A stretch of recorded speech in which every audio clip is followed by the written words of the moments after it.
Hello class fifth मेरे प्यारे बच्चों, कैसे हैं आप लोग बच्चों। मैं उम्मीद करती हूँ आप लोग अपने घर में अच्छे होंगे और सुरक्षित भी होंगे। आज मैं आप लोगों को हिंदी विषय के अंतर्गत पाठ 5 भक्ति नीति माधुरी पाठ के अंतर्गत कबीरदास जी से संबंधित जो दोहे हैं उन दोहों में से मैं एक दोहे का संदर्भ प्रसंग सहित भावार्थ क्लास वर्क में लिखवाऊंगी और एक दोहा होमवर्क में भी दूंगी। ओके बच्चों, तो सबसे पहले मैं आपको यह बता दूं कि संदर्भ क्या होता है, प्रसंग क्या होता है, भावार्थ क्या होता है।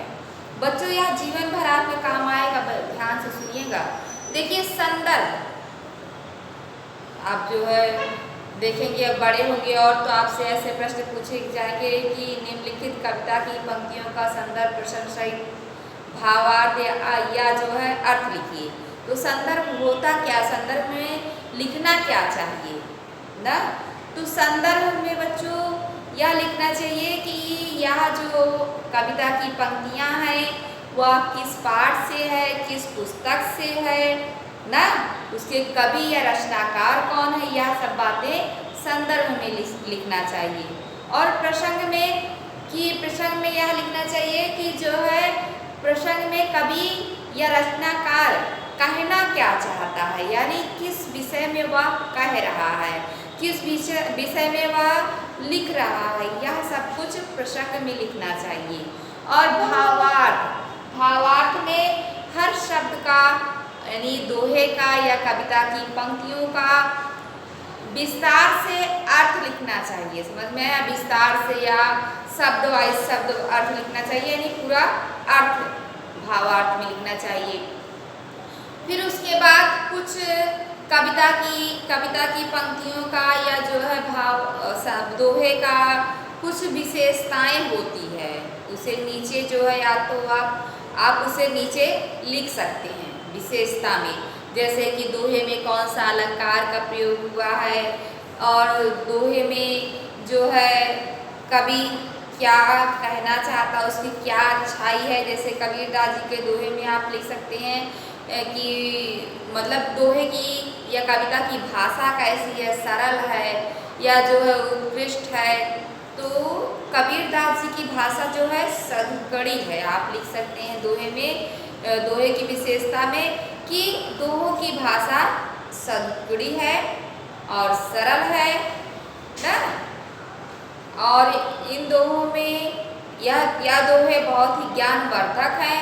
ऐसे इस तरह आप लोग दोहे से संबंधित विशेषता नीचे लिख सकते हैं। इसका जो है बहुत ही अध्यापक या अध्यापिका पर बहुत ही इसका अच्छा प्रभाव पड़ता है। तो आइए आज मैं आप लोगों को वह दोहा पढ़ के सुनाती हूँ जिसका जो है आपको अर्थ लिखना है ना, भावार्थ लिखना है, संदर्भ लिखना है और प्रसंग लिखना है। आइए बच्चों ब्लैक बोर्ड देखते हैं। देखिए भावार्थ ऊपर में डालिएगा, फिर प्रश्न लिखिएगा। निम्नलिखित का अर्थ होता है बच्चों जो नीचे लिखा गया है। निम्नलिखित का अर्थ होता है जो नीचे लिखा गया है।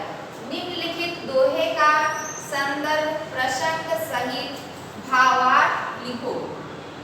अब दोहे क्या है देखिए, बोली एक अमोल है जो को बोले जानी, ये तराजू तौल के तब मुख बाहर आनी।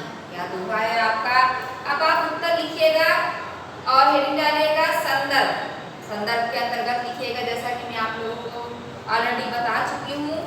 प्रस्तुत का अर्थ होता है जो दिया गया है। प्रस्तुत दोहा हमारी पाठ पुस्तक मुग्धा तो पढ़ाई जाती है ना, मुग्धा के पाठ 5 भक्ति नीति माधुरी से अवतरित है। अवतरित का अर्थ होता है बच्चों लिया गया, अवतरित है। प्रस्तुत दोहे के कवि कबीरदास जी हैं। फिर लिखिएगा प्रसंग के अंतर्गत लिखिएगा प्रस्तुत दोहे में कबीरदास जी ने सोच समझकर बात बोलने की बात कही है। फिर भावार्थ में हेडिंग डालिएगा। फिर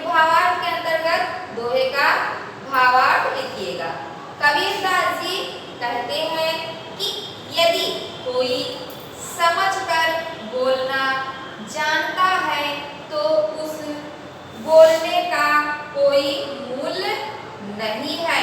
अर्थात वह बोली अमूल्य है। अर्थात वह बोली अमूल्य है।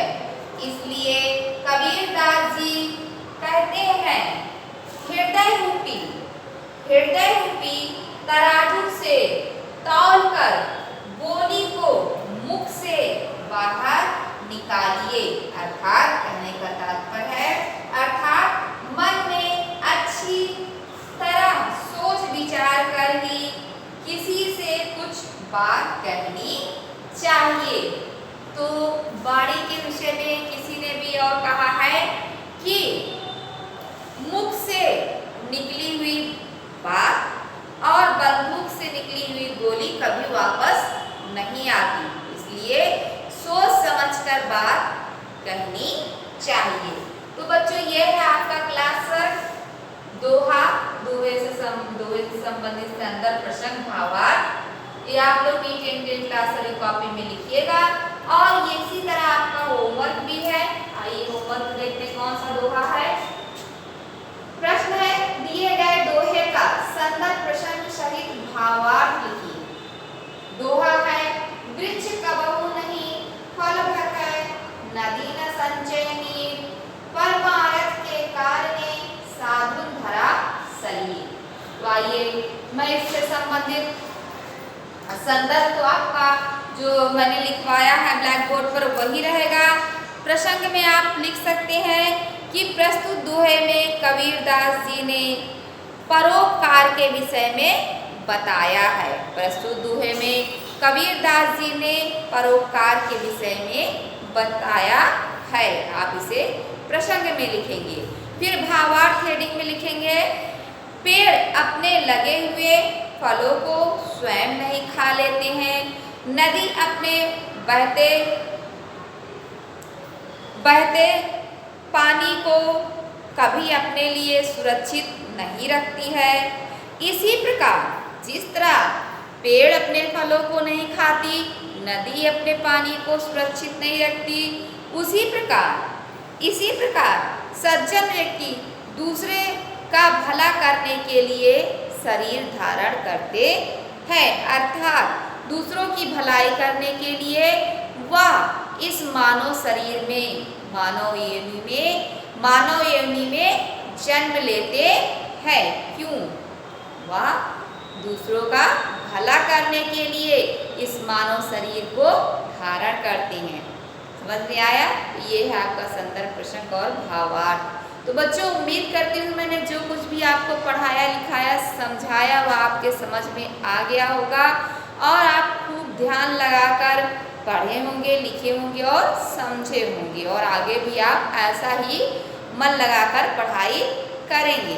ओके बच्चों, इसके साथ ही इसी उम्मीद के साथ आपसे फिर मिलेंगे। Bye bye.